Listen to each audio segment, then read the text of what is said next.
స్తోత్రము మహాపరిశుద్ధుడు మహాగణుడైన యేసయ్య నీ బంగారు పాదాలకు స్తోత్రాలు. మీరు ఇచ్చిన అవకాశాన్ని బట్టి మీకు స్తోత్రాలు ప్రభు. గడిచిన 6 నెలలు నీ దైవ హస్తాల్లో భద్రపరిచిన విధానాన్ని బట్టి మీకు స్తోత్రాలు. మీరు ఇచ్చిన ఆధిక్యతను బట్టి మీకు స్తోత్రాలు ప్రభు. మీ పనులు చేసే భాగ్యాన్ని ఇచ్చారు ప్రభు, మీకు స్తోత్రాలు. మా బాధ్యతను మీరు గుర్తు చేశారు ప్రభు, మీకు స్తోత్రాలు. ఈ వాక్యం ద్వారా మీరు మాట్లాడారు తండ్రి, మీకు స్తోత్రాలు. అన్ని విధంగా నా తండ్రి మమ్మల్ని మీరు ప్రేమించారు ప్రభావ, మీరు మమ్మల్ని రక్షిస్తానని చెబుతున్నారు ప్రభావ, మీకు స్తోత్రాలు తండ్రి.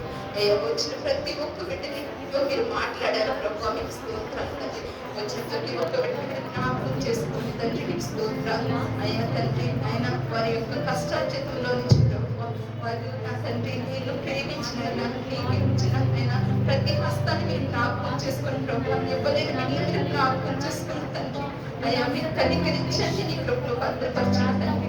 అయ్యా ప్రతి ఒక్క బిడ్డ కుటుంబాన్ని మీరు జ్ఞాపకం చేసుకుని ప్రభు, అయ్యా తను మీకు సహాయం చేయండి. నీ ఆత్మాభిషేకాన్ని బిడ్డలకు దయచేయండి తండ్రి, మీకు స్తోత్రాలు ప్రభు. అయ్యా మీరు ఇచ్చిన యోగ్యతను మీకు స్తోత్రాలు. సజీవ లెక్కలో ఉంచారు ప్రభు, మీకు స్తోత్రాలు.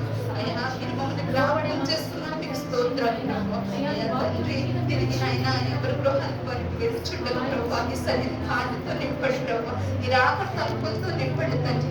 నిత్యము ప్రభు నీ వాక్యంతో ఆయన ధ్యానించుకునే కృపను దయచేయండి ఆయన, మీకు స్తోత్రాలు. కనికరించండి అయ్యా తండ్రి, ప్రతి ఒక్క లోపల ప్రభు మహిమని తీర్చండి ప్రభు, నీకు స్తోత్రాలు. అయ్యా ఏ బిడ్డ ఎలా కృంగిపోతుందో ప్రభు, అయ్యా తండ్రి మీరు ఓదార్చి దేవుడు ఎన్నో తండ్రి, నీకు స్తోత్రాలు. అయ్యా హాస్టల్లో ప్రభు, అయ్యా తండ్రి హాస్టల్ తీసుకొట్టుకొని పెట్టమన్నారు ప్రభు, జ్ఞాపకం చేసుకోండి. భవిష్యత్తు గురించి దిగులు పడే బిడ్డలున్నారు ప్రభు, మీరు భవిష్యత్తును స్థిరపరిచినందుకు స్తోత్రాలు.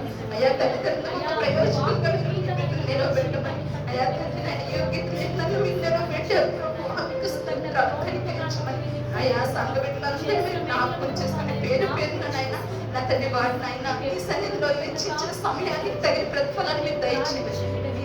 రాక తలుపుతుంది బిడ్డలు నింపమని ఈ పరిశుద్ధాత్మ వలన అలంకరించు యేసయ్య పరిశుద్ధ నామమున అడిగి వేడుకొనుచున్నాం తండ్రి. ఆమేన్.